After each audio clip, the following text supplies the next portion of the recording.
살짝 찍어 먹어도 맛있는 성경 공부, 구약 찍먹, 렛츠고!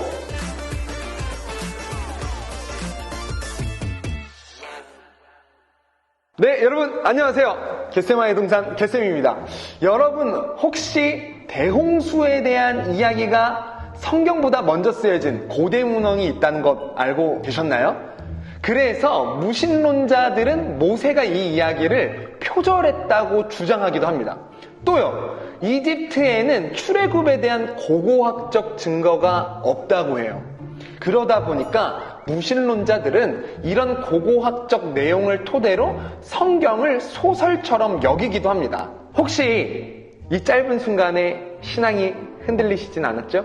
제가 목사인데 여러분들의 신앙을 흔들려고 이런 이야기를 해드린 것은 아닙니다. 제가 성경의 이해를 도울 수 있도록 성경 고고학적 자료들을 함께 소개해드리고 있는데요. 이 성경 고고학 자료를 자칫 잘못된 관점으로 사용하면 우리 신앙에 악영향을 끼칠 수 있기 때문에 오늘은 성경 고고학 바르게 활용하는 법에 대해서 설명을 해보려고 합니다.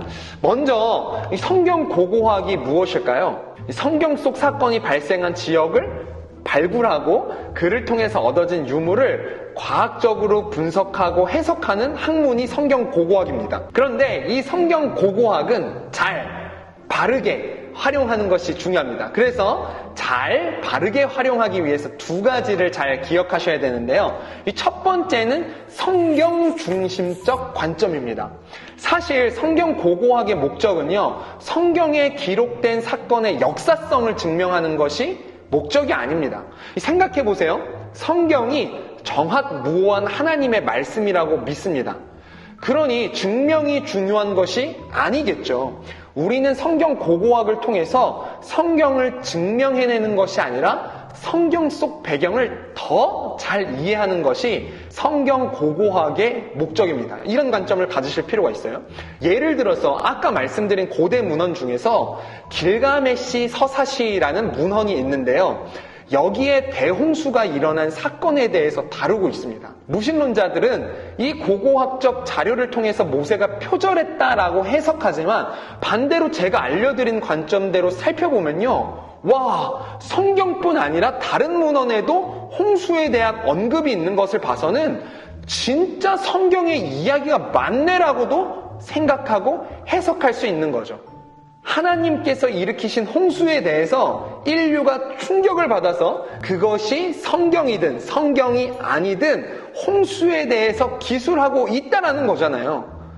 이렇게요, 믿음의 안경을 쓰지 않으면 어떤 고고학 증거도 신앙에 도움이 되지 못합니다.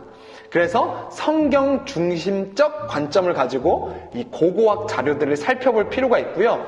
두 번째는 역사와 고고학적 증거가 가진 한계를 기억할 필요가 있습니다. 저는 거의 모든 역사는 주관적이라고 생각합니다. 무슨 말이냐면 기록하는 사람의 생각이 다분하게 반영되었다고 생각해요. 앞서 말씀드린 것처럼 이집트의 출애굽에 대한 고고학 증거가 없다고 했는데 그렇다고 출애굽이 거짓일까요? 고고학적 증거가 없다고 출애굽을 신화라고 주장하는 것은 잘못된 거죠. 어떤 제국이 자신들이 노예들한테 당했고 노예들이 탈출했다는 이야기를 기록해서 세상에 알리고 싶어 할까요?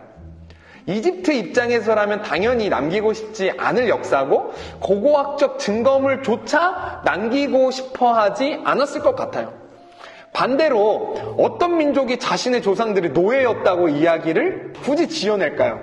이왕 지어낼 거면 우리 한반도 역사처럼 곰이 마늘 먹고 사람이 되고 신라의 왕 혁거세가 알에서 태어났던 것처럼 좀 이렇게 있어 보이게 지어내는 것이 낫지 않을까요? 그런데 성경에는 이스라엘 백성들이 애굽의 노예 출신들이라고 소개를 하고 있어요. 저는 오히려 성경이 훨씬 더 객관성 있게 느껴지는데요. 실제로 이집트 역사가 마네토의 증언이 출애굽에 대한 간접적인 증거가 될 수 있거든요. 마네토는요, 출애굽을 두 가지 버전으로 이야기를 합니다. 이스라엘인들은 기원전 16세기에 이집트를 다스리다 쫓겨난 힉소스인이라고 할 수 있다라고 이야기하고요. 두 번째는 이스라엘인들은 기원전 13세기 비돈과 람세스를 건설하다가 문둥병에 걸려 이집트에서 쫓겨난 건설 노동자들이다라고 이렇게 두 가지 버전으로 추측을 합니다. 이 두 가지 모두 공통점은 히브리인의 탈출 이야기가 아니라 이집트인에게 쫓겨난 이야기로 소개가 되고 있다는 점이죠. 아마 출애굽에 대한 이집트인들의 관점을 반영한 그런 자료들이 아닐까요? 그런 역사인 것 같습니다. 이렇게 모든 역사와 고고학적 증거가 100% 신뢰할 만한 것은 아니고 분명히 한계도 지니고 있다는 사실을 기억하면서 우리들은 신학자들이 잘 연구하고 인정한 것의 하나여서 수용할 필요가 있는 것 같습니다.